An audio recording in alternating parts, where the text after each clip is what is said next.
Next आता है कि हम अब कैसे असेसमेंट कैसे करेंगे पेशेंट की क्लोज्ड ग्लोब इंजरीज़ वाले केस में, यानी कंट्यूजन के केस में कैसे असेस करना है। एक तो विजुअल एक्विटी चेक करेंगे, आई मूवमेंट्स पेशेंट की, ठीक है, ट्रॉमा हुआ है ना, प्यूपिल का रिएक्शन, विजुअल फील्ड कन्फ्रंटेशन करेंगे, slit lamp examination, intraocular pressure, dilated fundus examination with dilated pupil, imaging, plain x-rays, ultrasonography, B scan, CT scan, MRI. ठीक है, ट्रीटमेंट जो है ब्लंट वाली ओकुलर इंजरीज़ का वो यूनिवर्सल नहीं होता, ये डिपेंड करता है कि साइट क्या है, इसके अलावा सिवियरिटी ऑफ डैमेज कितना है।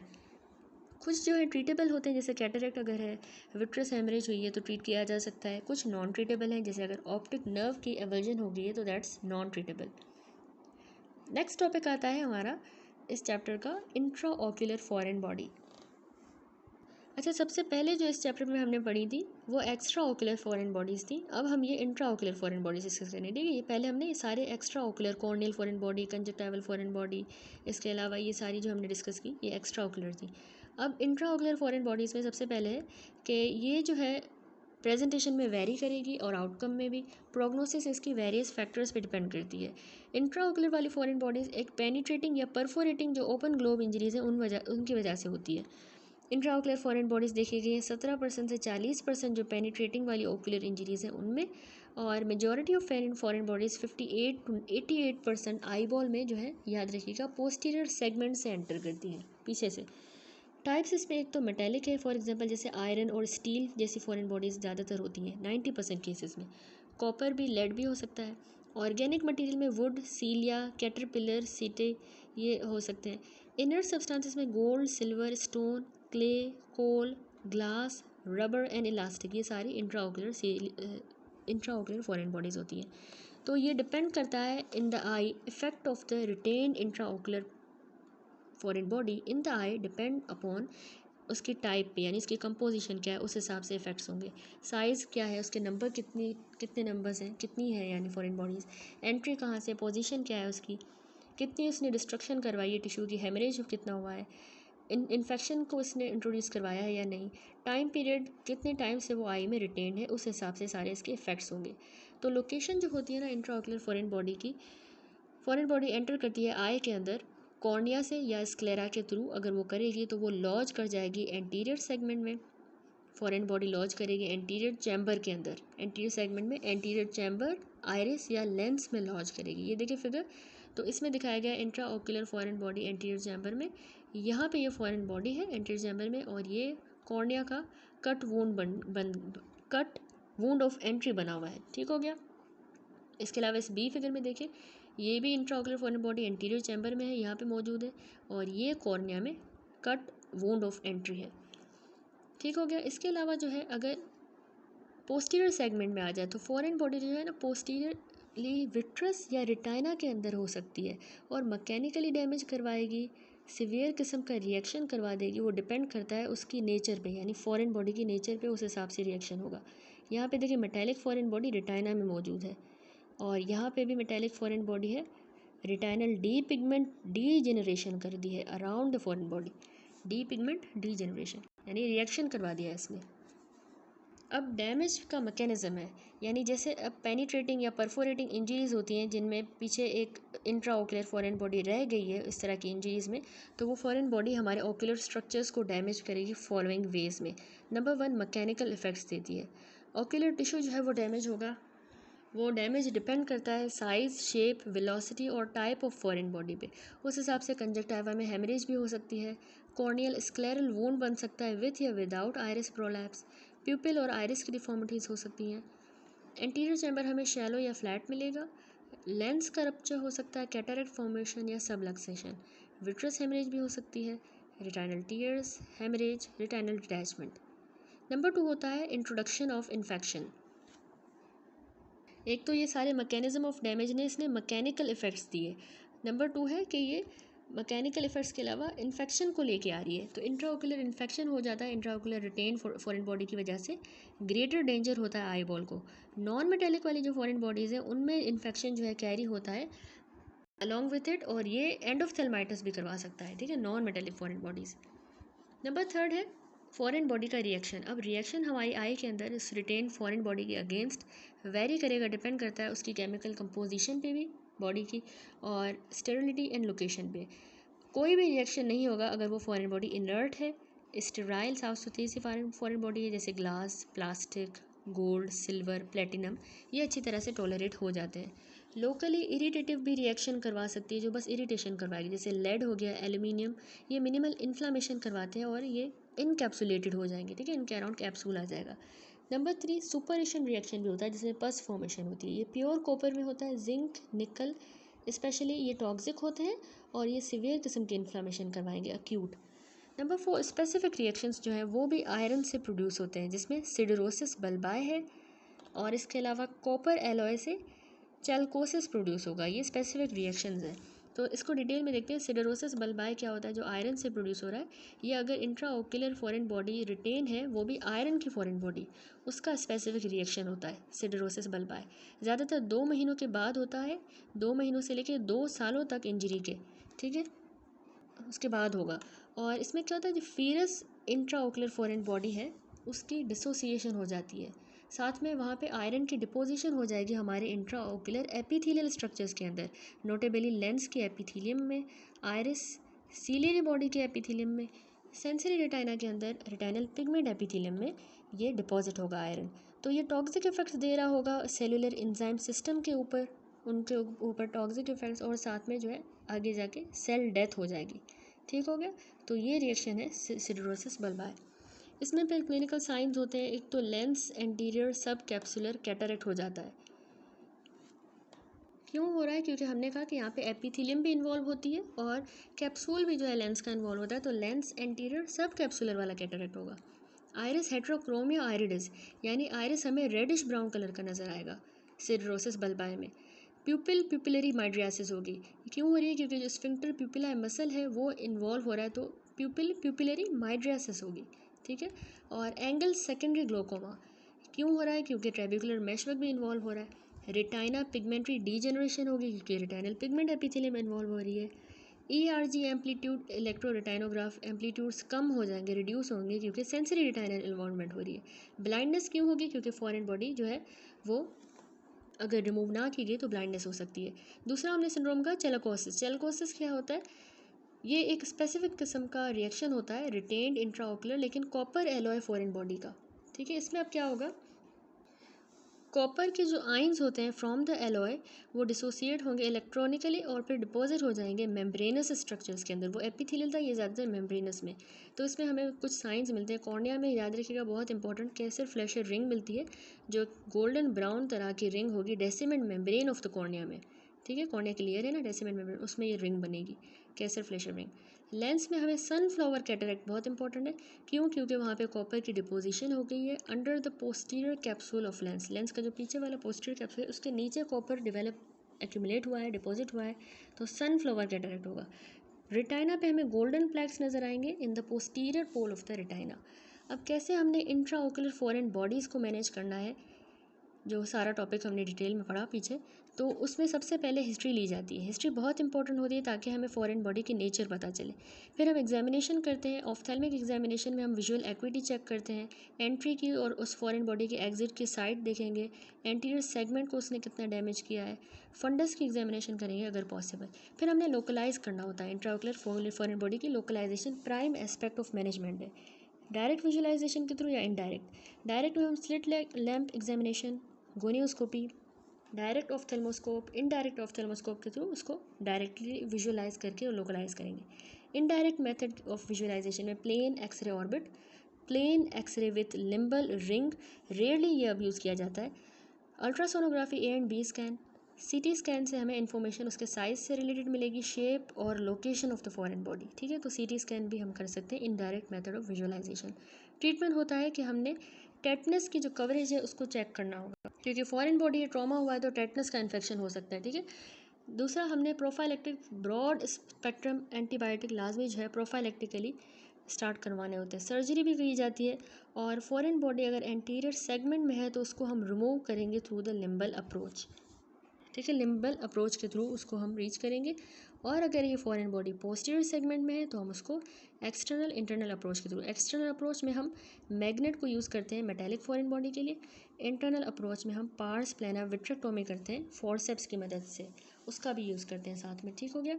और pars plana vitrectomy, that's it. यहाँ पे क्लोज ग्लोब इंजरीज़ में कंट्यूजन का टॉपिक कंप्लीट हुआ। नेक्स्ट है topic open globe injuries. Open globe injuries जो है फुल थिकनेस के डिफेक्ट्स होते हैं आई बॉल के, और इनको डिफ्रेंशिएट किया गया है by the mechanism which causes the injury, यानी जिस मैकेनिज्म से इंजरी हुई है। एक तो ओपन ग्लोब रप्चर होता है, दूसरा ओपन ग्लोब लेसरेशन। रप्चर में जो है कोई ब्लंट आई इंजरी होगी, लेसरेशन किसी शार्प ऑब्जेक्ट से होती है या प्रोजेक्टाइल से। तो लेसरेशन में होता क्या है, कोई पेनिट्रेटिंग इंजरी होती है या परफोरेटिंग। पेनिट्रेटिंग में एंट्री वूंड तो होगा, एग्जिट वूंड नहीं होगा, लेकिन परफोरेट हुआ है तो उसमें एंट्री एग्जिट दोनों वूंड्स होंगे, ठीक हो गया। ये होते हैं open globe injuries. Mode of injury क्या होता है ओपन ग्लोब में, हमने कहा ट्रॉमा होगा, लेकिन ब्लंट ट्रॉमा। इसके अलावा शार्प ट्रॉमा भी हो सकता है पॉइंटेड ऑब्जेक्ट से, जैसे छुरियाँ होती हैं, नाइफ्स वगैरह, नेल्स, कीलें वगैरह हो गई, या screwdrivers, glass pieces, needles, pencils, pens वगैरह, इनसे शार्प जो चीज़ होती है उसका ट्रॉमा।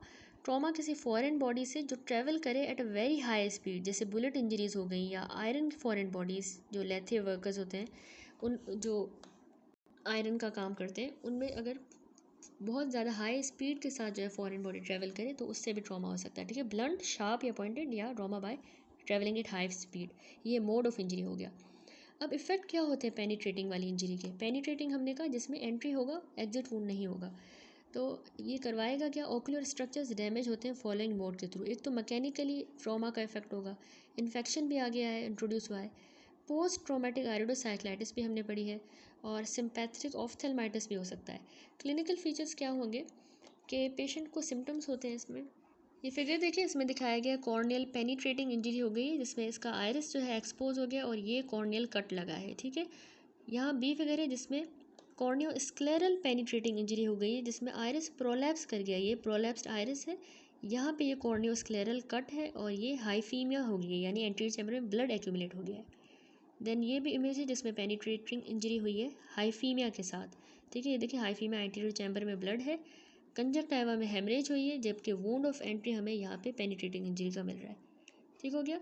तो क्या हमें सिम्टम्स मिलते हैं, पेशेंट को ऑक्यूलर पेन होता है पेनिट्रेटिंग इंजरीज में, उसका विजन ब्लर हो जाएगा, रेडनेस ऑफ द आई और डबल विजन। साइंस हमें क्या मिलेंगे, विजुअल एक्विटी डिक्रीज होगी, कंजक्टाइवा में हेमरेज नजर आएगी, जिस तरह हमने फिगर में देखा। आयरिस प्रोलैप्स हो भी सकता है, नहीं भी हो सकता, और कॉर्नियो स्क्लेरल वूंड होगा।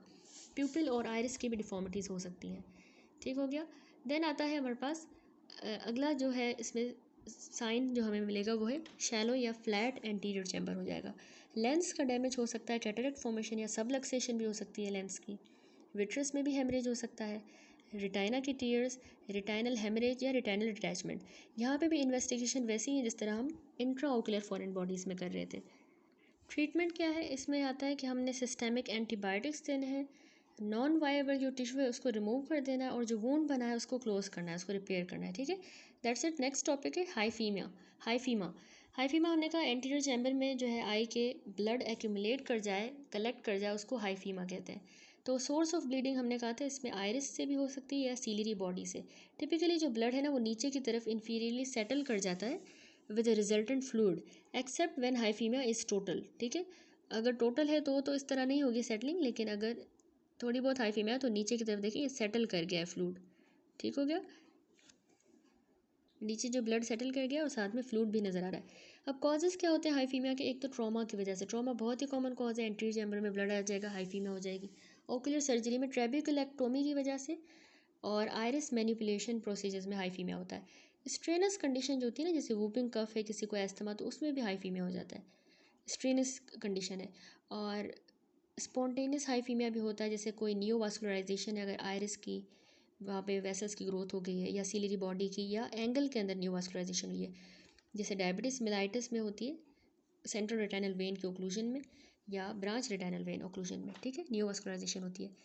तो इस तरह की कंडीशन में स्पॉन्टेनियस हाइफीमा होगा। हेमाटोलॉजिकल डिजीज़ लाइक किसी को अगर सिकल सेल डिजीज़ है या हीमोफीलिया तो ही हाइफीमा बनेगा। वास्कुलर एनॉमली में जुवेनाइल जेंथोग्रेनिलोमा, ट्यूमर्स में रेटाइनोब्लास्टोमा या आयरिस का मेलानोमा। क्लिनिकल फीचर्स क्या होंगे, सिम्टम्स जो है वेरी करेंगे, डिपेंड करता है एटियोलॉजी क्या है।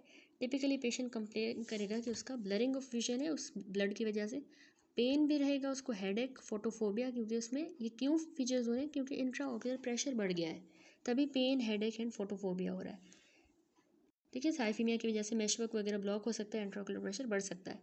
साइंस विजुअल एक्विटी हमें डिक्रीज मिलेगी पेशेंट की, और poor pupillary reactivity, intraocular pressure raise मिलेगा, एंटीरियर चैम्बर पे हमें ब्लड बिल्कुल विजिबल होगा। इसके अलावा ग्रेडिंग की जाती है हाइफीमा की।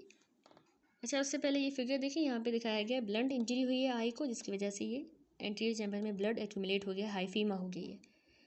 तो ग्रेडिंग जो की जाती है वो इस टेबल में गिवन है, फिगर 19.28 में हाइफीमा को ग्रेड किया गया है। अब जो सिवियरिटी होती है ना हाइफीमा की, इसको ग्रेड किया गया है स्केल ऑफ 1 to 4 तक। ठीक है, बेस्ड है अमाउंट ऑफ ब्लड जितनी कलेक्ट होगी एंटीरियर चैम्बर के अंदर जब पेशेंट बैठा होगा, ठीक है, सीटेड पोजीशन में होगा। तो सबसे पहला होता है ग्रेड 0, जिसको हम कहते हैं माइक्रो हाइफीमा। इसमें क्या होता है कि रेड ब्लड सेल्स जो है एंटीरियर चैम्बर के अंदर हमें मिलेंगे। ठीक है, देखिए anterior chamber filling circulating red blood cells by slit lamp exam only. तो इसमें प्रोग्नोसिस जो होती है ना 20/50 विजन की फॉर बेटर, वो 90% होती है, बेटर विजन 90% होगा, यानी प्रोग्नोसिस है कि इसमें विजन बेटर हो सकता है, बेस्ट प्रोग्नोसिस है। फिर होता है ग्रेड 1 लेयर्ड, जिसको कहेंगे, इसमें ब्लड जो है वो less than 1/3 of the anterior chamber को ऑक्यूपाई करेगा, 1/3, यानी हम कह सकते हैं कि लेस देन 33% या 1/3 ऑक्यूपाई हुआ है। इसकी भी प्रोग्नोसिस 90% है। ग्रेड 2 जो है इसको मॉडरेट हाइफीमिया कहते हैं, उस 1 को हम सिंपल हाइफीमिया या लेयर्ड भी कह सकते हैं, ग्रेड 2 को मॉडरेट हाइफीमिया। अब यहाँ पे जो है ब्लड 1/3 से लेके 1/2 जो है वो एंटीरियर चैम्बर को फिल कर रहा है, 33 से 50%, और प्रोग्नोसिस इसकी 70% है। देन होता है ग्रेड 3 का सिवियर हाइफीमिया, जिसमें ब्लड जो है 1/2 से भी ज़्यादा, मोर देन 1/2 एंटीरियर चैम्बर को फिल करेगा than the total anterior chamber. इसकी लेस देन 50% हम कह रहे हैं कि मतलब मोर देन 1/2 है ना, तो लेस देन 50% जो है वो फिल हो रहा है, और 50% बेस्ट प्रोग्नोसिस है। लास्ट होता है ग्रेड 4, टोटल हाइफीमिया हो जाए 100%, इसमें एंटीरियर चैम्बर फुल हो जाएगा ब्लड के साथ, टोटल हाइफीमिया, तो 50% इसमें बेस्ट प्रोग्नोसिस है। 8 बॉल हाइफीमिया जो है, 8 बॉल हाइफीमिया, ये टोटल हाइफीमिया होती है जिसमें ब्राइट रेड ब्लड जो है ब्लैक बॉल हाइफीमिया के साथ होगा, यानी 8 बॉल हाइफीमिया क्या है, ये टोटल हाइफीमिया है with bright red blood black ball hyphema. ये टोटल हाइफीमिया होती है डार्क रेड ब्लैक ब्लड के साथ। ठीक हो गया। अब कॉम्प्लिकेशंस क्या हो सकती हैं, रीब्लीडिंग भी हो सकती है उसी हाइफीमिया के अंदर, यानी सेकेंडरी हेमरेज हो सकता है, बहुत इंपॉर्टेंट है ये कॉम्प्लिकेशन। ये होगा जब इनिशियल क्लॉट जो है वो रिट्रैक्ट करेगा, फिर दोबारा से लाइसिस होगी, तो ये अलाउ करता है सेकेंड एपिसोड ऑफ ब्लीडिंग को, किसी भी टाइम पे हो सकती है, आफ्टर द 24 आवर से लेके 1 हफ्ते तक आफ्टर द इनिशियल इंजरी। रीब्लीड जो है वो फ्रेश रेड ब्लड की तरह अपीयर होगी, जो कि लेयर होगी on the top of the dark clot inferior, नीचे वाला वो क्लॉट हुआ हुआ डार्क होगा, ऊपर जो है लाइट का कलर का फ्रेश रेड ब्लड उसके ऊपर लेयर हो जाएगा, रीब्लीड वाला। तो रीब्लीड जो ना जनरली ज़्यादा सीवियर होती है इनिशियल वाली, यानी वो जनरली ज़्यादा सीवियर होती है बनस्पत इनिशियल ब्लीड के, पहली वाली ब्लीड इतनी सीवियर नहीं थी, रीब्लीडिंग जो है ज़्यादा सीवियर होगी। ये पेशेंट को प्री डिस्पोज कर देती है कि उसका इंट्राओकुलर प्रेशर इस रीब्लीडिंग की वजह से बढ़ सकता है, सेकेंडरी ग्लोकोमा हो सकता है, जो कि कॉर्नियल ब्लड स्टेनिंग करवा देगा, और ऑप्टिक की एट्रोफी, क्योंकि ग्लोकोमा हो रहा है। याद रखिएगा ये 9 to 38% ऑफ केसेस में होता है। ठीक है, नंबर सेकंड कॉम्प्लिकेशन है सेकेंडरी ग्लोकोमा को होना, क्योंकि अब ट्रेबिकुलर मेशवर्क जो है रेड ब्लड सेल्स की वजह से ऑक्लूड हो रहा है, ब्लॉक हो रहा है, और उनके प्रोडक्ट्स की वजह से, तो सेकेंडरी ग्लोकोमा भी कॉम्प्लिकेशन है हाइफीमा की। नंबर 3 कॉर्नियल ब्लड स्टेनिंग, यानी पिगमेंट जो होगा ना रेड ब्लड सेल का, वो हमारे कॉर्निया के अंदर एंटर कर जाएगा, क्योंकि इंट्रा ऑक्यूलर प्रेशर बढ़ा हुआ है, तो वो पिगमेंट आगे आ गया है, उसमें आ गया है, कॉर्निया के अंदर आ गया है। ठीक है, प्रेशर बढ़ने की वजह से। देन पेरिफेरल एंटीरियर साइनिकी यानी एडेशंस और पोस्टीरियर साइनिकी भी बन जाएंगी, प्यूपिलरी ब्लॉक भी हो सकता है हाइफीमिया की वजह से। ट्रीटमेंट है ऑब्जेक्ट होता है कि हमने सेकेंडरी ग्लोकोमा को बनने से प्रिवेंट करना है या कंट्रोल करना है, ताकि कॉर्नियल स्टेनिंग जो है प्रिवेंट हो, यानी पिगमेंट जो है कॉर्निया में ना आ जाए जो ग्लोकोमा की वजह से आ रहे थे, और ऑप्टिक नर्व डैमेज ना हो, ये हमारा इसमें मेन ट्रीटमेंट होता है हाइफीमा में। तो हॉस्पिटल एडमिशन जो है हाई रिस्क वाले ग्रुप्स में ज़रूरी होता है, जैसे बच्चों को हॉस्पिटल एडमिट किया जाएगा जब लार्ज हाइफीमा होगा, ग्रेड 3 का या ग्रेड 4 का, जब पेशेंट को सिकल सेल डिजीज़ होगी, तो हॉस्पिटल एडमिशन ज़रूरी है। मेडिकल थेरेपी में मोस्ट जो हाइफीमा है इनोक्यूस होते हैं, ट्रांजिएंट होते हैं और मेयरली उनको कोई रिक्वायर्ड होगी डेली ऑब्जर्वेशन अंटिल के वो रिजॉल्व हो स्पॉन्टेनियसली। बेड रेस्ट किया जाता है जिसमें हेड एलिवेट किया जाएगा ताकि हाइफीमा जो है नीचे की तरफ सेटल हो। पैचिंग की जाती है ताकि उस आई को इमोबिलाइज किया जाएगा, यूज़ नहीं किया जाएगा। याद रखिएगा एस्प्रिन का और एंटी प्लेटेलेट एजेंट्स हम अवॉइड करेंगे, नहीं देंगे, और एनसेड्स भी नहीं देंगे, वारफेरिन भी नहीं देंगे क्योंकि ब्लड थिनर से और ज़्यादा ब्लीडिंग बढ़ेगी। टॉपिकल स्टीरॉयड्स भी जो है वो दे सकते हैं ताकि इन्फ्लामेशन जो हो रही है वो लिमिट हो। साइक्लोप्लेजिक्स लाइक एट्रोपिन देते हैं ताकि प्यूपिल जो है वो इमोबिलाइज हो जाए और सेकेंडरी हेमरेज प्रिवेंट हो। ठीक है, उसके लिए साइक्लोप्लेजिक्स। एंटी फिब्रिनोलाइटिक एजेंट्स क्यों देंगे, जैसे ट्रांजेमिक एसिड 25 मिलीग्राम पर केजी TDS ओरली देंगे क्योंकि वो ब्लड क्लॉट जो है उसको रिजॉल्व करने के लिए। एंटी ग्लोकोमा ड्रग्स देंगे जब इंट्राओकुलर प्रेशर बढ़ा हुआ होगा और इंट्राओकुलर प्रेशर को हमने डेली मॉनिटर भी करना होगा। नेक्स्ट आता है सर्जिकल ट्रीटमेंट मेडिकल के बाद। तो अब तकरीबन 5% जो पेशेंट होते हैं जिनको ट्रॉमेटिक हाइफीमा हो गया है तो उनको सर्जरी रिक्वायर्ड होती है, सिर्फ 5% को।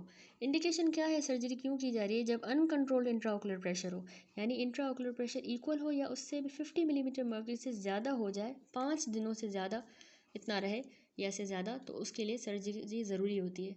सर्जिकल ट्रीटमेंट में क्या होगा, एक तो एंटीरियर चैम्बर की इरीगेशन की जाएगी और उसको स्मॉल इंसिजन देके एस्पायरेट करेंगे। पैरासेंटेसिस करेंगे एंटीरियर चैम्बर का ताकि ब्लड को वॉश आउट किया जा सके, और ट्रेबिकल एक्टोमी करेंगे। जब सारे प्रोसीजर फेल हो जाएंगे तो ट्रेबिकल एक्टोमी के थ्रू इंट्राओकुलर प्रेशर को कंट्रोल करेंगे। That's it. नेक्स्ट आता है टॉपिक हमारा ब्लो आउट फ्रैक्चर्स। देखिए ऑर्बिटल ब्लो आउट फ्रैक्चर्स जो है ये एक ट्रॉमेटिक डिफॉर्मिटी होती है ऑर्बिटल या मीडियल वॉल की। ठीक है, टिपिकली क्यों होती है, जब ब्लंट फोर्स का इम्पैक्ट हो larger than the orbital aperture और आई सॉकेट, यानी जितना हमारे आई सॉकेट है या जितना ऑर्बिटल एपर्चर है इससे बड़ा कोई जो है इम्पैक्ट आके आँख को लगे तो उसकी वजह से ब्लो आउट फ्रैक्चर होते हैं। ठीक है, जिसमें ट्रॉमेटिक डिफॉर्मिटी हो जाती है ऑर्बिटल या मीडियल वॉल की। क्या कॉजेज हैं, एटियोलॉजी क्या है, ब्लो आउट फ्रैक्चर होते हैं जब ट्रॉमा हो ऑर्बिट को रिलेटिवली किसी बड़ी ऑब्जेक्ट के साथ larger than the size of aperture. Often गोल सी चीज़ होगी, वो टेनिस बॉल हो सकता है, क्रिकेट बॉल, ह्यूमन फिस्ट हो सकता है, मुक्का कोई मार दे, या ऑटोमोबाइल का कोई पार्ट, तो इनमें ब्लो आउट फ्रैक्चर होता है। मैकेनिज्म इस तरह है कि फोर्स ऑफ ब्लो जो है वो अंदर इंट्रा ऑर्बिटल प्रेशर बढ़ा देगी, तो उसके नतीजे में फ्रैक्चर जो है ना वो वीकेस्ट पॉइंट ऑफ ऑर्बिटल वाल पे होगा, जहाँ पे वो वाल वीकेस्ट है, जो ज़्यादातर आपने याद रखना है फ्लोर ऑफ द ऑर्बिट को इन्वॉल्व करेगी अलोंग द थिन बोन, जो कि इंफ्रा ऑर्बिटल कनाल को जो पतली बोन कवर करती है वहाँ पे होगा। और ओकेजनली ये मीडियल ऑर्बिटल वाल को भी फ्रैक्चर कर सकता है, ब्लो आउट फ्रैक्चर।